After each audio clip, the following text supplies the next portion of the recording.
Yeah. So let me start by thanking the organizers for inviting me and for putting together a wonderful conference with, I should add, wonderful food. It's a great honor for me to speak here, and I also want to thank the translators. So my native language is Dutch. I study an author who wrote in German. I listen to a talk in Russian, and I hear it in English. And this works. It is wonderful. Thank you over there.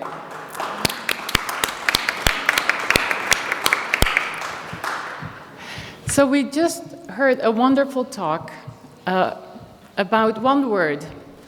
I'm going to present a talk about 4 words in German and 5 words in English, because what I want to explore is what it means, or what it is, to use someone merely as a means.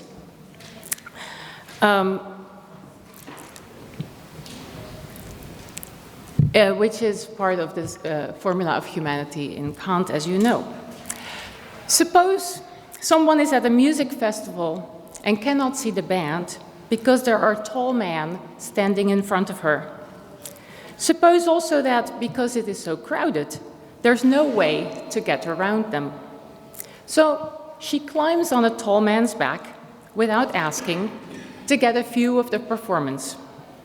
She knows that he may get angry and shake her off, and for all she knows, he may have back problems, but she just wants to see the band, at least briefly. Compare this to a second scenario in which a woman in similar circumstances asks the tall man for help, and one of them agrees to offer assistance. With his permission, she climbs on his back to get a view of the performance. In both cases, the woman uses the tall man as a means to achieving her end of seeing the band. Yet, there is a salient difference between these cases, and it is this difference that Kantians sometimes express by saying that the first woman uses the man merely as a means, whereas the second one does not. The second woman uses the tall man as a means, but not merely as a means, or as it is also put, not as a mere means. But what exactly marks the difference between these two cases?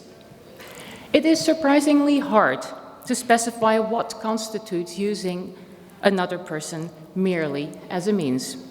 In the festival example, it is clear that the tall man's consent is a crucial part of an adequate description of the difference, the morally relevant difference between these two scenarios. But beyond that, the available accounts in the literature diverge, and for reasons that I will explain, they face significant difficulties. As a result, the Kantian prohibition on using persons merely as means is widely considered too vague to provide concrete moral guidance. That's remarkable, given that this prohibition has historically been one of the most influential elements of Immanuel Kant's moral theory. For example, it's been invoked in struggles against slavery and other forms of exploitation, and it has inspired the development of informed consent requirements in biomedical research. These are just 2 examples. It's widely understood to mean that there is an absolute moral limit to what we may do to one another and to ourselves in the service of our ends, no matter how desirable or otherwise important those ends may be. The application of the prohibition is regarded as clear in paradigmatic cases, such as enslavement or the secret subjection of individuals to dangerous medical experiments. It is widely considered impossible, however, to specify the necessary and sufficient conditions for using another person merely as a means in a way that doesn't yield problematic implications for other sets of relevant cases. In this paper, I want to develop a new interpretation of the meaning of Kant's prohibition that yields a clear specification of the conditions under which we use other persons merely as means. I argue both that this interpretation is supported by Kant's texts, that's my aim, I want to understand the text, and I will argue that my interpretation does not face the difficulties associated with alternative accounts. I first discussed the problems connected with leading interpretations, that's section 1. I then develop a novel interpretive proposal with 3 key features in section 2, and I will argue, this is also on your handout, that Kant's phrase concerns an agent's using others merely as means, rather than treating them as such, that the phrase articulates a moral constraint on the agent's practical reasoning, namely that using others as means to one's ends is morally permissible only on condition that the others consent. And third, the relevant type of consent is genuine, actual consent to being used as a means to the agent's end in a particular way. And then in the final section, I show that the proposed interpretation does not face the problems associated with other accounts. My aim in this paper is limited, I mean, maybe still quite big, but my aim is limited to specifying what, according to Kant, constitutes using others merely as means. Kant's conception of using oneself merely as a means merits separate treatment, so I will just not talk about it. Furthermore, I do not discuss Kant's justification of the claim that it is indeed morally prohibited to use others merely as means. That too requires an essay of its own. So here I focus on the prior issue of the meaning of the phrase and the associated prohibition. So first, the section on current accounts. The classic formulation of the injunction never to use a person merely as a means is Kant's formula of humanity in the groundwork for the metaphysics of morals. So act that you use the humanity, whether in your own person or in the person of any other, always at the same time as an end, never merely as a means. Strictly speaking, the prohibition mentioned at the end of the formula concerns the use of the humanity in a person. By humanity, Kant here understands that which distinguishes humans from other animals, and this is their capacity to act in accordance with rational principles and set ends independently of inclination.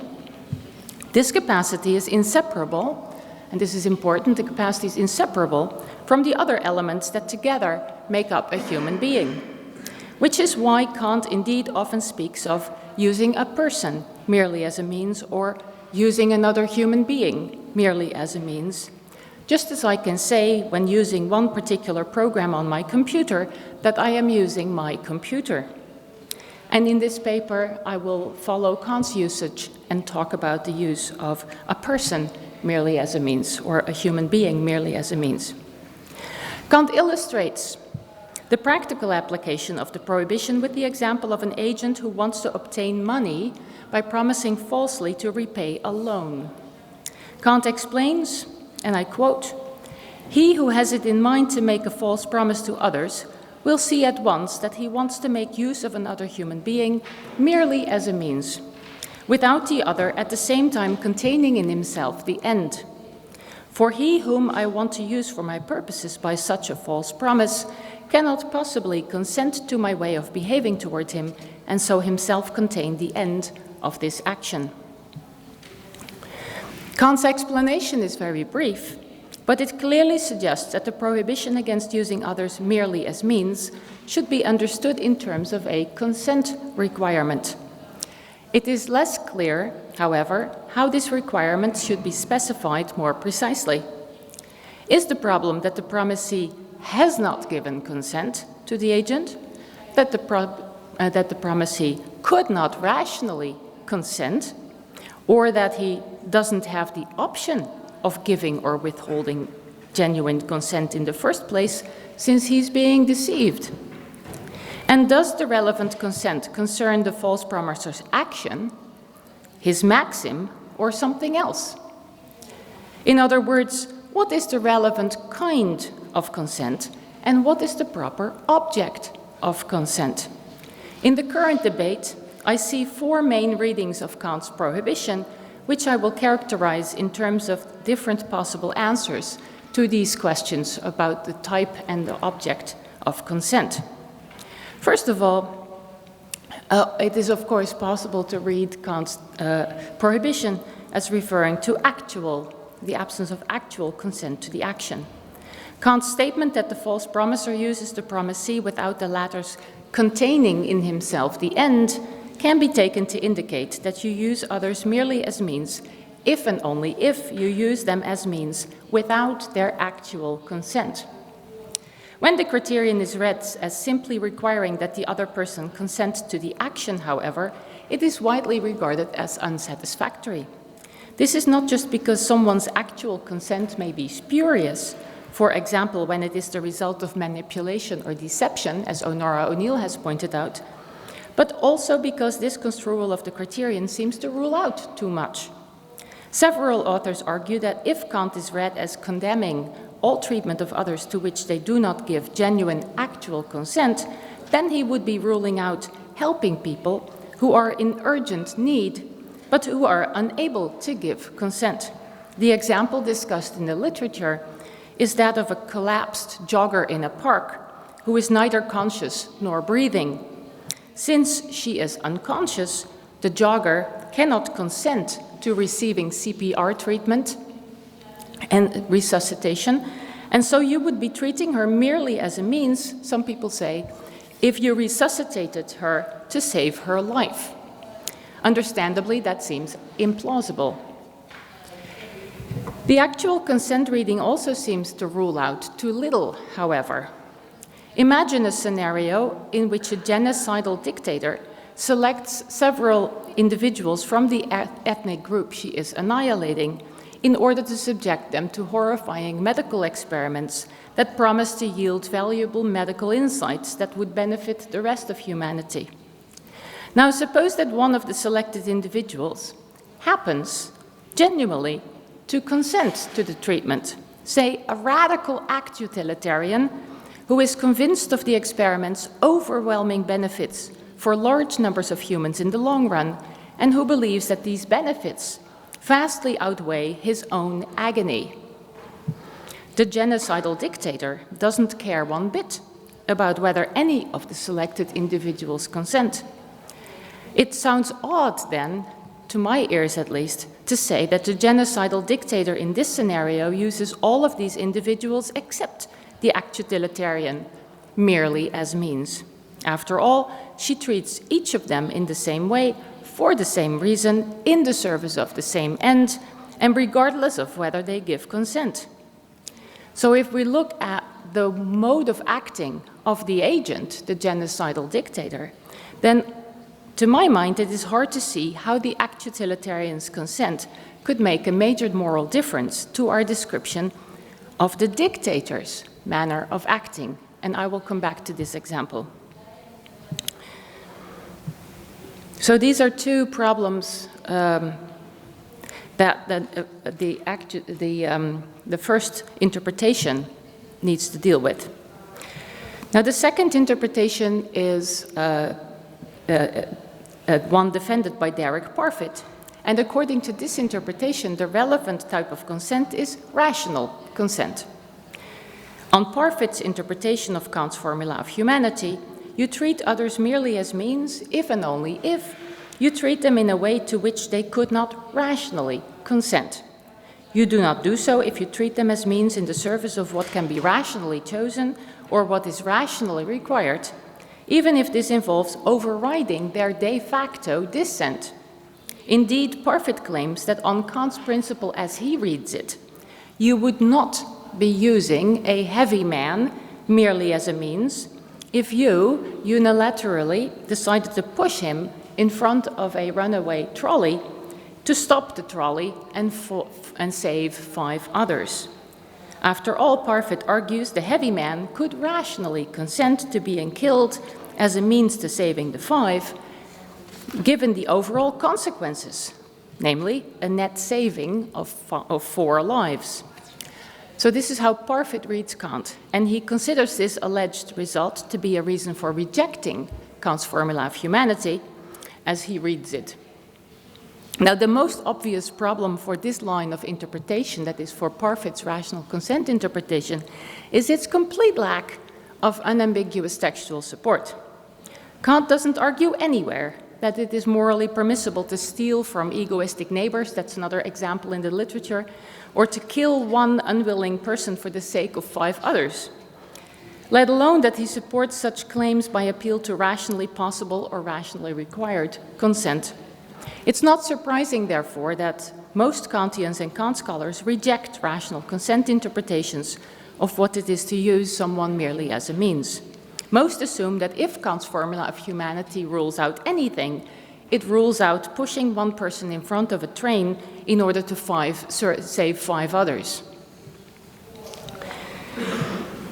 On a third leading interpretation defended by Christine Korsgaard, you use others merely as means if and only if it is impossible for them to consent to your action given the nature of your action. Korsgaard argues that genuine consent requires knowledge of what the agent is trying to do and the power to stop him. If the nature of the action is such that a person necessarily lacks these powers and knowledge, then it is important for her genuinely to assent to, then it is impossible for her genuinely to assent to the agent's action, and in such cases, an agent uses her merely as a means. In Kant's example of a false promise, the lender clearly cannot possibly consent to what the false promiser is really doing, since he's being deceived. And suppose the lender sees through the false promise, then it is no longer possible for him to accept it as a promise. At most, he might pretend to.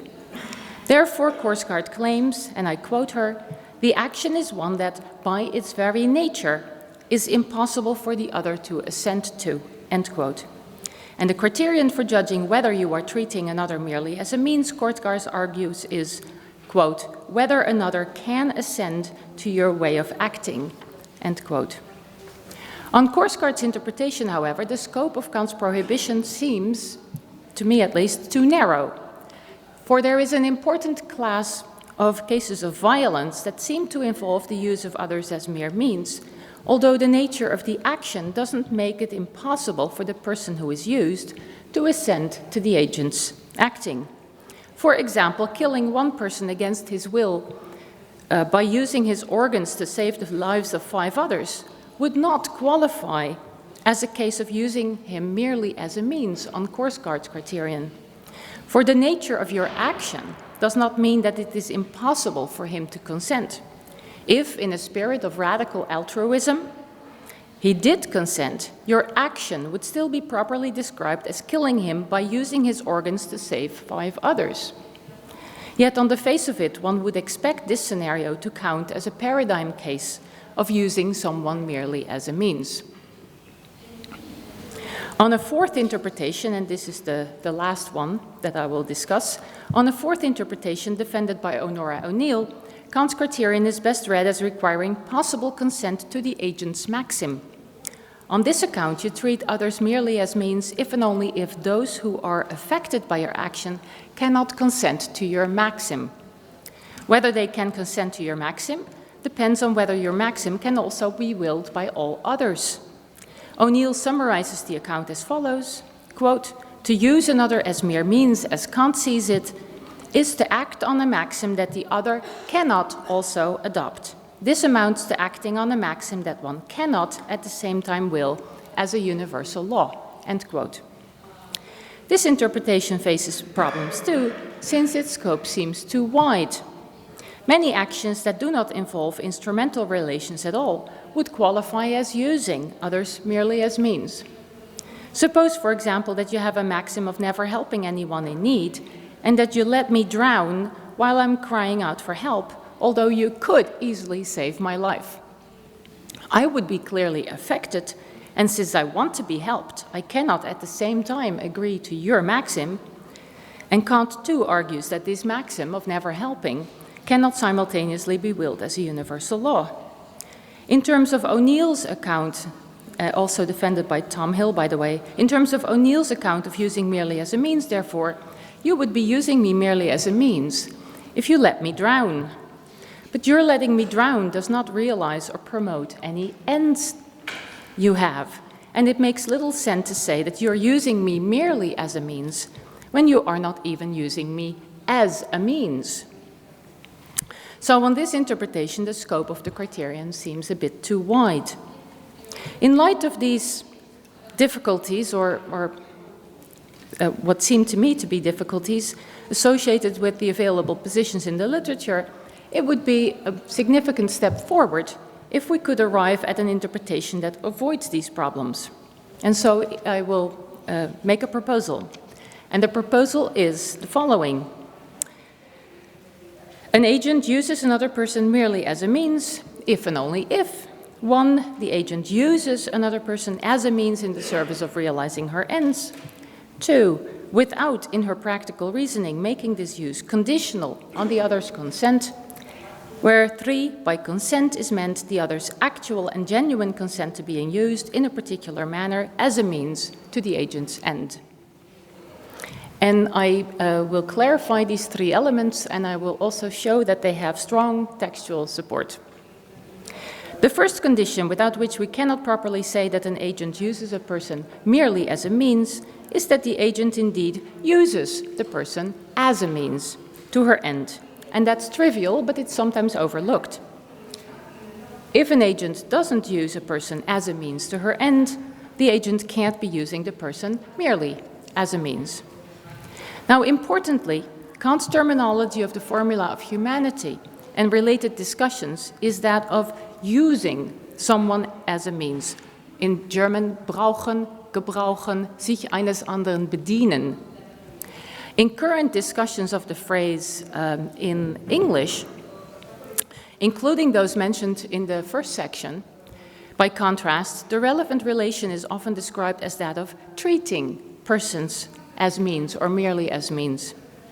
And my suspicion is that that is due to several infelicitous translations, because Beck and Peyton have translated the formula of humanity in terms of treating others merely as means, whereas Kant says brauchen, gebrauchen, and sich bedienen.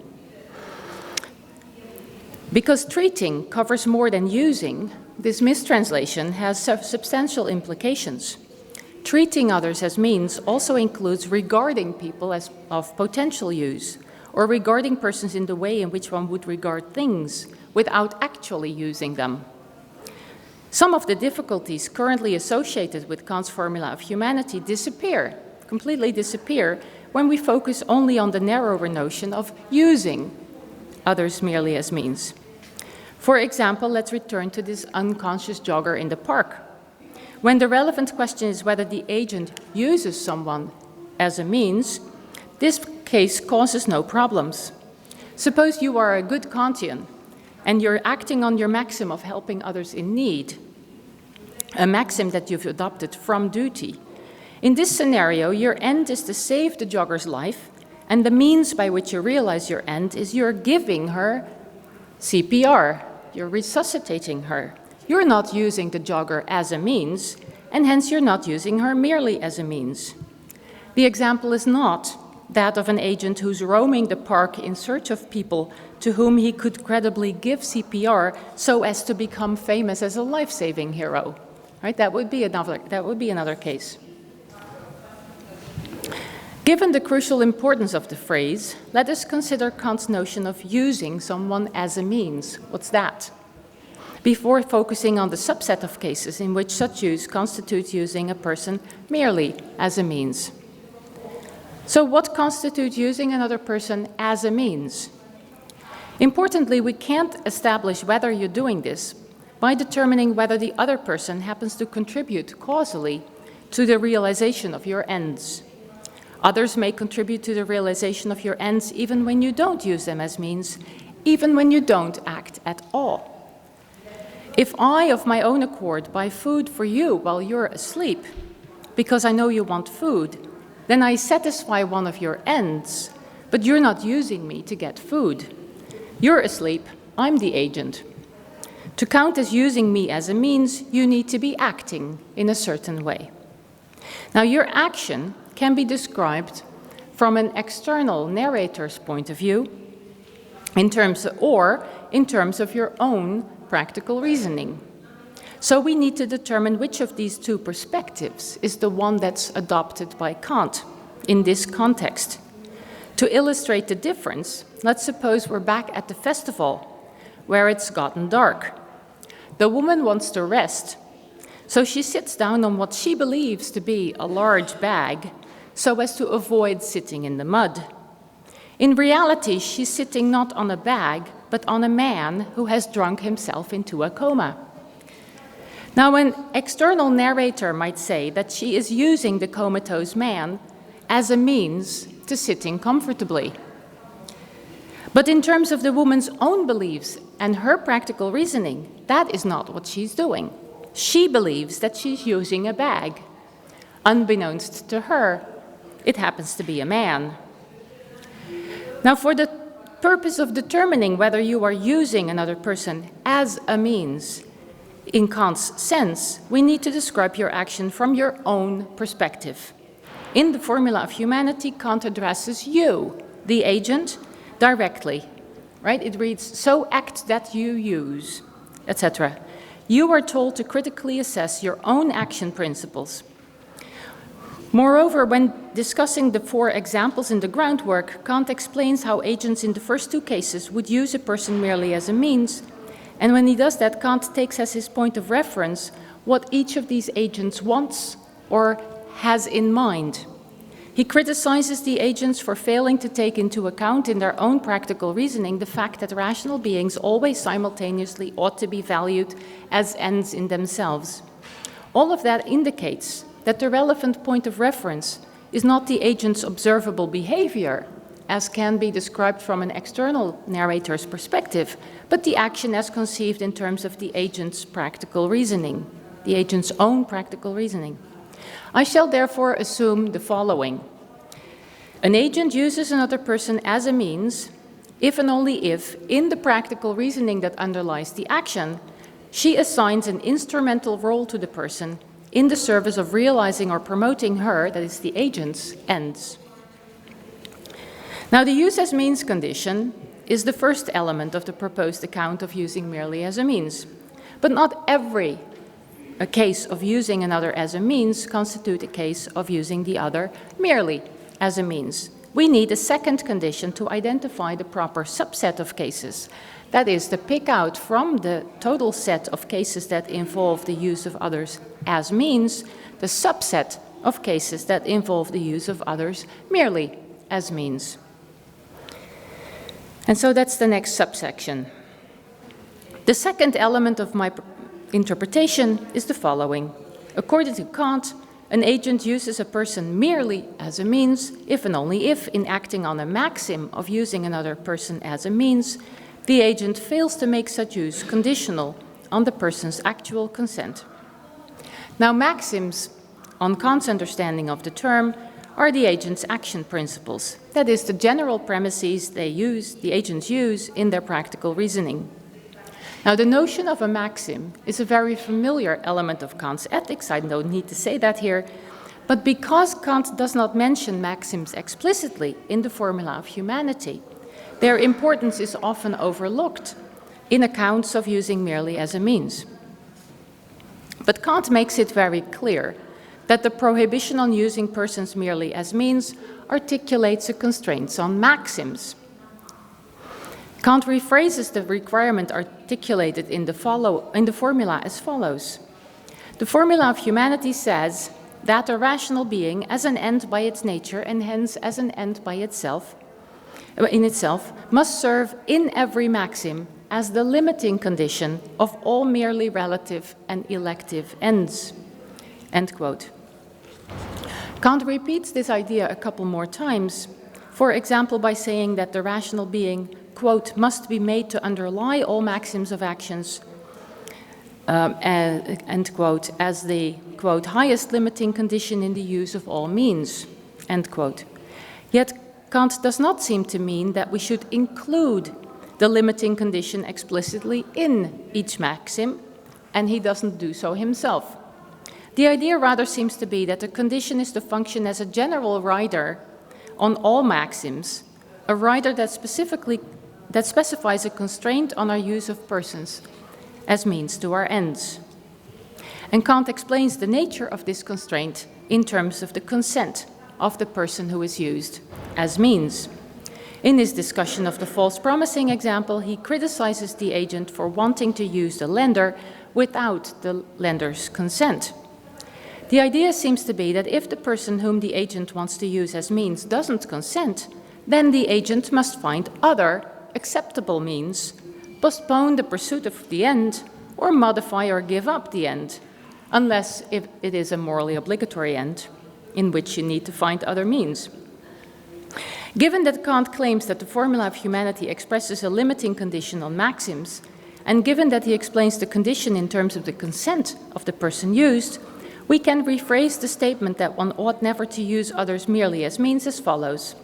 If acting on your maxim involves using another person as a means to your end, then you must make this use conditional upon their consent.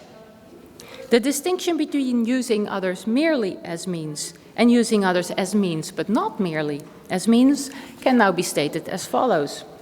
You use others merely as means if and only if you act on the maxim that involves using them as means to your ends without making your use of them conditional on their consent. By contrast, you use them as means but not merely as means if and only if, as a matter of principle, you act on maxims that involve your using others only on condition that they give their consent.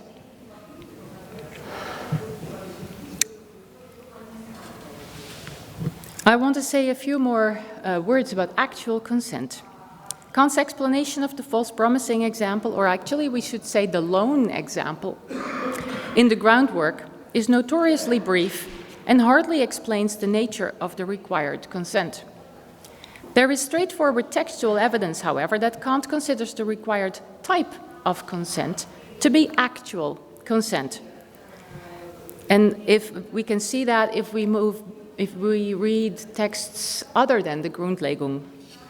For example, in the Feierabend lectures on natural law, the transcript of a course that Kant taught during the very months when he was writing the groundwork, he is reported to have said, and I quote, "When I make a contract with a servant, he must also be an end and not merely a means. He must also want it." End quote. And in the Metaphysics of Morals, we find many other passages in which Kant stresses the importance of actual consent. He similarly stresses that the use of servants requires actual consent. He says that use requires a contract, which involves a simultaneous declaration of will, which implies actual consent. And the requirement of actual consent applies to all cases in which someone wants to make the use of the powers or property of another, Kant says in the Metaphysics of Morals. And that obviously includes Kant's loan example in the groundwork. A loan is a genuine loan rather than misappropriation of money through deception, only if the lender actually and genuinely agrees to lend the money. In addition, Kant's servant and loan examples clarify that the object of the required consent is not the agent's maxim, as O'Neill and Tom Hill would want to read it. Rather, the relevant object of consent is one's being used as means to the agent's end in the manner intended. An employer's maxim, right, Kant gives the servant example, an employer's maxim may well be morally permissible and be a maxim with which a potential employee can or does fully agree. For example, the principle, when hiring employees, I shall offer them fair terms of employment. But unless the potential employee actually agrees to take the job, the employer cannot permissibly make use of his services. The employee must also want it, as Kant put it. The prospective employee may have reasons of his own to prefer another job elsewhere. Perhaps the pay is better, or the work more interesting. In other words, for us to avoid using others merely as means, it is not sufficient that those whom we use as means can consent to our maxims. We need to secure that genuine and actual consent to our using them as means to our ends. Two further clarifications concerning the required consent are in order. First, actual consent needs to satisfy certain normative criteria in order to qualify as genuine consent. As mentioned earlier, apparent consent could in fact be spurious. For example, if someone's consent is the result of misinformation, misunderstanding, or manipulation. In order to be able to give genuine consent, the person whom you want to use as means needs to know which ends you intend him to serve, how you intend to use him, what this will require of him, what the effects on him are likely to be, and so on. Second, it's important to note, although a full discussion lies well beyond the scope of this paper, that on Kant's view, the person who gives consent ought to meet specific moral requirements governing her own agency. Kant emphasizes that you ought not to treat yourself merely as a means either, and that poses constraints on the types of use to which you are morally allowed to consent. Moreover, in some cases you may have a moral duty to consent, say to drive your neighbor and her sick child to the hospital rather than watch your favorite Netflix series when she needs and wants your help. So there's more to the consent story than what I can give you here. Note that, unlike the four accounts that I discussed in the first section of the paper, the proposed account, the one that I defend, is completely agent-focused. It is phrased entirely in terms of the agent failing to observe a morally required limiting condition on her maxims, and hence of the agent failing to make her use of others conditional on their consent. And that's important because its consistent focus on the agent makes the proposed account fundamentally different from the actual consent that I started with in section 1, the actual consent account that I started with in section 1. On the actual consent reading, the criterion for whether an agent uses someone merely as a means is phrased solely in terms of a condition on the side of the person used, since the relevant question is only whether this person consents to being used. By contrast, on the agent-focused interpretation I defend, the criterion is phrased entirely in terms of a condition on the side of the agent. The relevant question is whether the agent, in acting on her maxims, makes her use of others conditional on their actual consent. It's not morally sufficient that the others happen to consent. The agent must have made her use of others conditional on their consent. As a result, the two accounts, that is the one that I propose and the actual consent reading, don't always converge in their practical application, and I will illustrate that with the genocidal dictator example in the next and final section.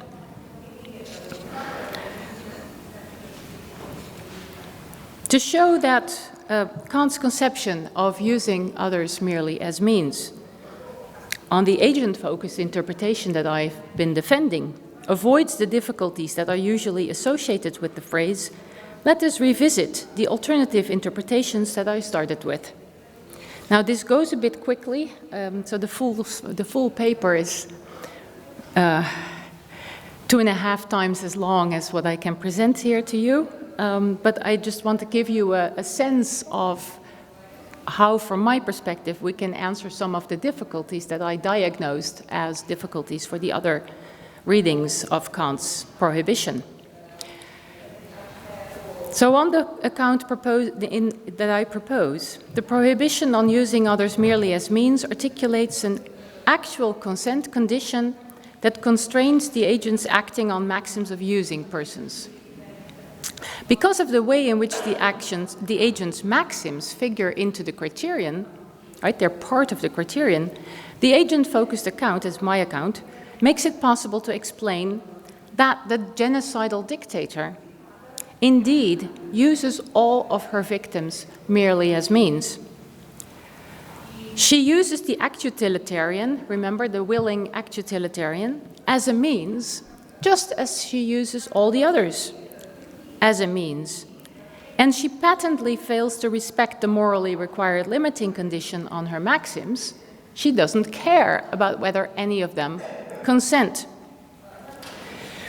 The fact that one of them happens to consent, the act utilitarian, makes no difference, I think, and rightly makes no difference to our description of what she is doing.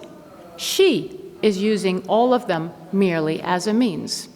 If we describe how she's acting, what she's doing, we should say she is using them merely as a means. And the fact that one of her victims happens to consent does not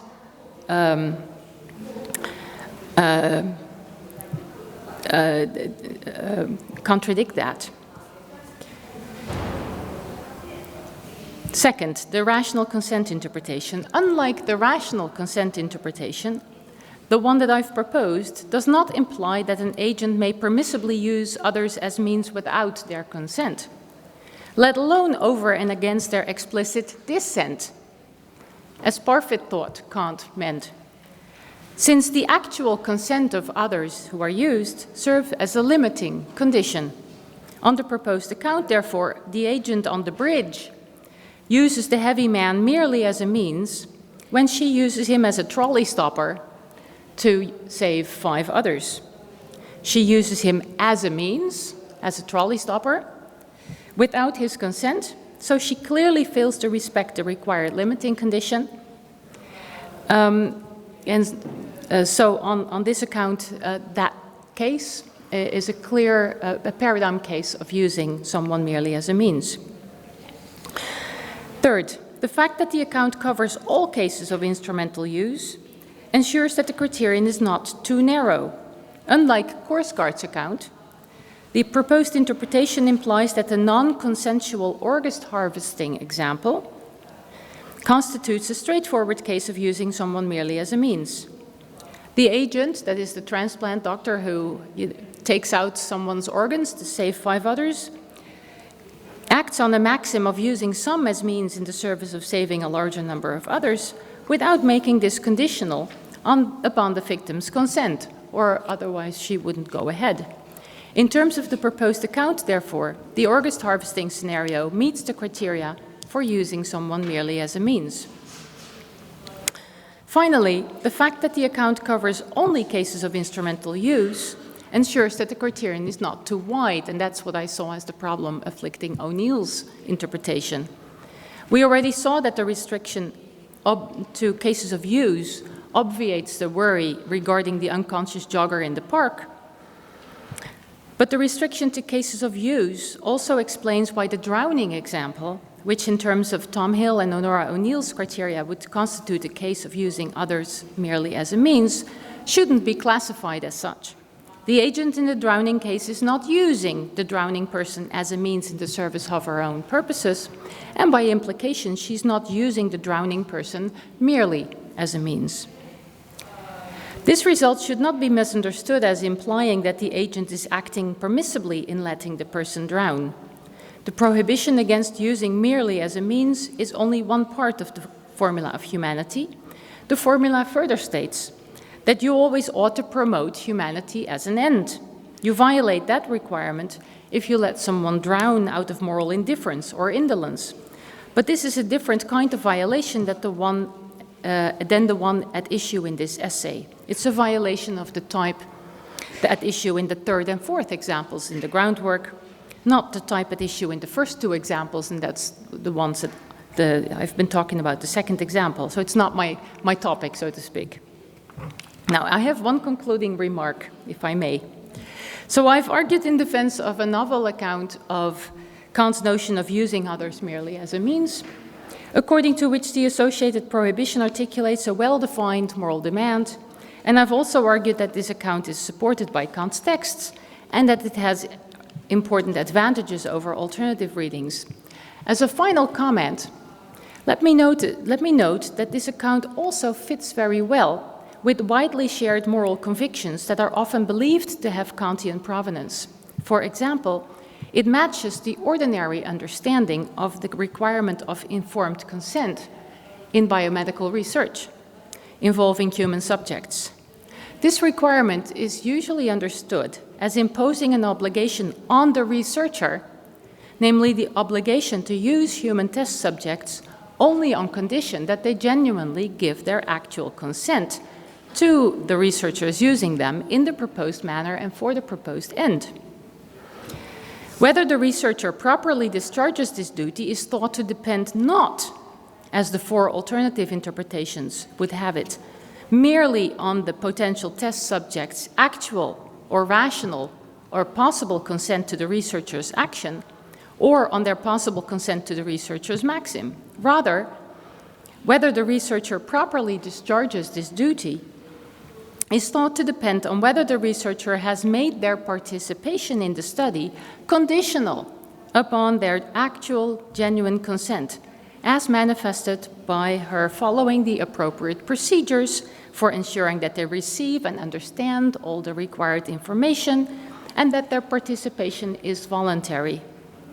This requirement, the requirement on the researcher, matches Kant's prohibition when this is understood on the agent-focused account developed in my essay. It matches the prohibition only partially or not at all when it is interpreted along the lines of the four alternative accounts that I've discussed. Hence, the interpretation that I've developed also closes the gap between the interpretation of Kant's prohibition and important ethical codes that are believed to be informed by it. So, I thank you for your attention.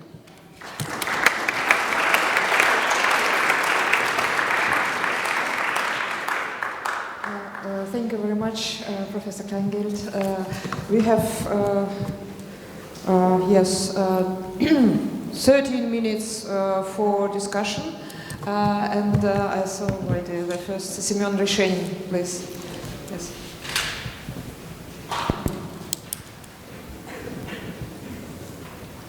Thank you. It was a very, very interesting talk. One thing I wonder, recently I've read some bits written by Kant on sex, on his philosophy of sex. And he says here quite a peculiar thing, that by having sex with someone who isn't person's spouse, this person actually treats herself only as means, merely as means, and downgrades her humanity below the animal level. And it seems that maybe it can be a counterexample to all this consent-based interpretation of this phrase, merely as means. What do you think? So,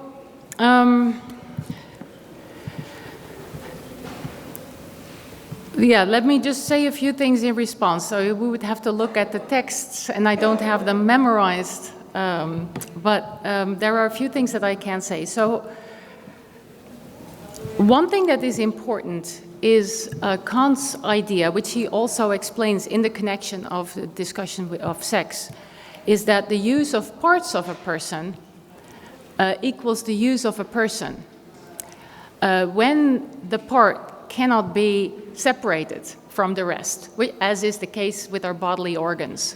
Right? And as is the case with our humanity. And this is why it is possible to speak of the use of a person when we're using the humanity in a person, or whether we're using the sexual organs of a person, where we would be using the person.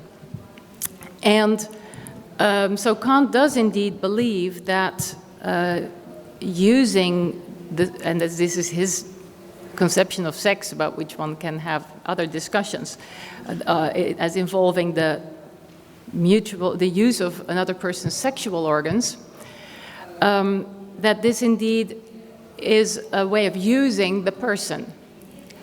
Now, he then goes on to say that this is, with a possibly problematic argument, that this, if there is consent on the part of the persons engaged who mutually do this to each other, then, as he puts it, that cancels out the problematic relationship. So, and that the required kind of consent is only guaranteed in marriage.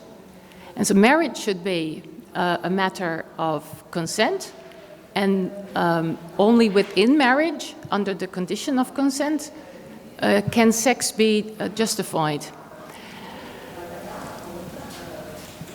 So outside of marriage, according to Kant, sex is indeed merely using another merely as a means, and then he has a whole explanation of why marriage is important. But I do think that this special role of marriage indicates that the consent aspect is important here too. Whether the argument is actually convincing is a different matter. Yeah, I just want to note that he doesn't only talk about using other person as means. He also that it is unmarried kind of sex. You're also using yourself only as means. Yep. It's very, very interesting and peculiar. And may I also make a small commentary on this treating and using distinction? Well, maybe this treating was preferred because it sounds strange to say that we not also using others as means, but also using others as ends. So we actually treat others as ends. Maybe that's why. Yeah. So for a long time I thought that. I am positively sure that this awkward sounding quality of the phrase is what made Patton and Beck choose treating. However, I have come across the exact same phrase, even more bluntly stated, in the Critique of Practical Reason and in the Metaphysics of Morals. And I quote it in the longer version, where Kant emphatically speaks of using another person as an end. And I think what it means is using another person qua end, in the person's quality as an end. And that is how we should read it. But Kant is very emphatic about that particular phrase, so we shouldn't try to get rid of it because it sounds awkward to us. If he repeats it so bluntly and several times in important contexts, we should just try to figure out what he means by it. Thank you. Thank you.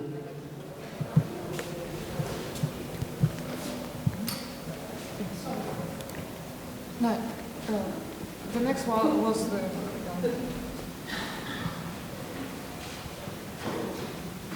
Thank you for the paper. It was very interesting.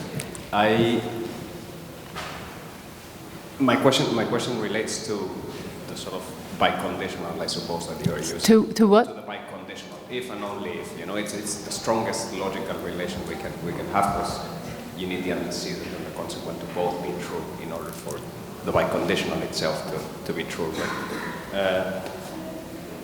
And specifically, it relates to, I suppose, the third part of what you have as a consequent, right? So the exact phrase that he uses, that by consent is meant the other's actual. Could you speak a little more into the microphone, because I'm having trouble hearing it over here. Yeah. So it relates specifically to the third point you are making in the sort of about actual consent. Yeah, the actual and genuine consent. So my question specifically is whether this is not a bit too strong, right? Also speaking of actual and genuine consent, and I wonder whether you run the risk of falling into the same problem that you accuse Korsgaard of.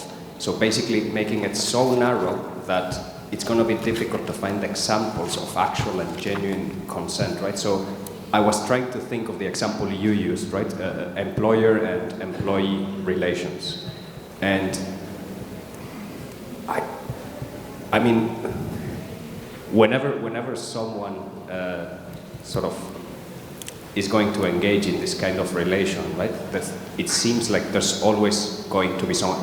If I were a bit cynical, let's say, I'm going to say that there's always someone being exploited, right, in some way, right? I mean, it's almost a condition of exploitation by definition, right? Engaging in this kind of thing, or could be constructed in such a way. So I wonder, yeah, maybe similar to the question before, whether consent again is going to be the right kind of model to use, right? Especially in relation to this thing, and especially in relation to the third criterion that you spoke of. Thank you. So I do believe it is very important to develop a full account of what genuine actual consent involves. I could not do that in this paper, but obviously we need to study what that would require. And in fact, in the context of informed consent requirements in biomedical research, a lot of work has been done on this score, right? People have thought about what's required for genuine actual consent, and the procedures are reflecting certain conceptions of what that involves. So I agree with you that that's important, and I've just flagged that it is important without actually delivering on it. And obviously what we need to do is also to discuss issues regarding tacit consent, right? Does consent always need to be explicit? What kind of signs indicate consent? Can I give, if I give consent to a general idea, does that also imply the consent to specific instances? Does my consent now govern consent later instances, and so on and so forth? So there's a lot to be done there. Now you're asking whether using another doesn't always involve some form of exploitation. And I think that on my interpretation of Kant, and that's my aim here is to just elucidate what Kant means. I think Kant would say no. If these conditions are fulfilled, then there is not. We don't have an instance of exploitation. We have permissible use. That's exactly what the formula of humanity is supposed to do. Now, you may have a different view, right? And then you'd have to discuss that with Kant. But I think that Kant's point here is exactly to make it possible to distinguish between abuse and permissible use. And Kant also rephrases the point of morality as the formulation of principles of using each other as ends and means. So he sees it as part of the core of what moral theory is supposed to do, is to indicate when we may make use of each other and ourselves, by the way, but I haven't talked about use of oneself. So he would flatly deny your assertion, and then we would have to start a discussion about it.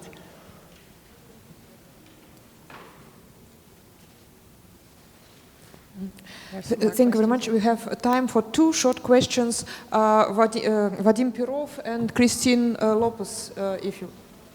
Perov and Lopez. В 2001 году в Германии был совершен акт добровольного и безвозмездного каннибализма. Является ли это действие в соответствии с категорическим императивом Канта? Спасибо. There are two problems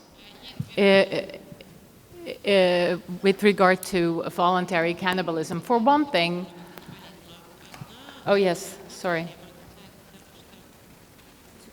The person who agrees to be eaten violates a duty to him or herself. And I haven't talked about duties to oneself, but I think you can imagine how Kant's argument would go, that one ought not to let oneself be eaten by others. It violates your duty to yourself, and we would have to have a longer discussion about what the maxim of the person would be. But I'm just asserting that Kant would probably say that that person violates a duty to him or herself, and the person, if that's true, then the person who goes ahead and eats the person also violates a duty, because if you know that a certain course of action on the part of another person would violate that person's duty to him or herself, then you are engaging in sort of an indecent proposal if you want to enter into a contract about, an agreement to eat the other person. So I don't think that the consent makes it morally permissible in this case. But the main problem with it is that the person who agrees to be eaten violates a duty to him or herself. The last question, please. Christine Lopez, yes. Yeah. Thank you for your very, very thought-provoking paper. Just a quick question. Supposing you seem to present a version of the Kantian phrase using someone merely as a means. In this proposal, you show it's morally a way in which it can be morally permissible to use someone merely as a means. So suppose we fulfill, the agent fulfills all of those conditions that would render consent by the other person, as actual and genuine. But then if that's the case, and therefore it makes the agent's use of that person morally permissible as a means, just as a means, why do we have to call that consent to be used merely as a means? If I am consenting actually and genuinely to the reasons you are giving me to use me in one way or another, why can't we just say, okay, you are treating me as an end, as a rational end. Why do I need to call it, yes, okay, come on, use me merely as a means? If I am actually rationally consenting to all of your maxims and motivations, whatever, well then, you are treating me as a rational end. Yeah, so thank you for that question. I think the reason is that take the case of the festival example. The woman is using the tall man as a means, right? In both cases. In the first case, she's using him merely as a means. In the second case, she's using him as a means. That is a description of what she's doing. And Kant's question is, under what condition is that type of activity morally permissible? And to that, the interpretation I've given, and the other interpretations too, try to give an answer. Now, Kant, in the groundwork, gives 4 examples, 2 sets of 2. And the first 2 examples concern cases in which the agent uses either himself or another person merely as a means. But he also gives 2 other examples that both constitute cases in which the agent fails to promote humanity as an end, either in himself or in the other person. And so what I think as interpreters we should be able to do is to find a way to explain why Kant gives 4 examples rather than only 2. And I think I can give an account of that, because the first 2 cases involve cases in which the agent uses a person as a means, in fact merely as a means, whereas the second 2 examples only are cases in which the agent fails to promote the other as an end, the humanity in the other as an end. And so I think this is why it's important to point out this use as means relation between the agent and the person used, and why we shouldn't just say, well, you fail to treat me as an end. Because if we reformulate the Kantian criterion merely in terms of failing to treat others as ends, then we can't explain why Kant gives these 2 sets of 2 examples. Another discussion with an important position in the literature that I left out in my paper is that of Alan Wood, who defends a position pretty much like that. He thinks that the phrase "never merely as a means" contributes absolutely nothing and has no importance whatsoever, and then we should reformulate the formula of humanity simply in terms of, promote the humanity in others as ends. But then you can't explain why Kant comes up with these two sets of two examples, and what is distinctive about these first two, and so that's my answer to your question. Thank you very much. Unfortunately, the time is over, and now we have a coffee break. Thank you very much, Professor Kleingeld. Thank you. Thank you very much.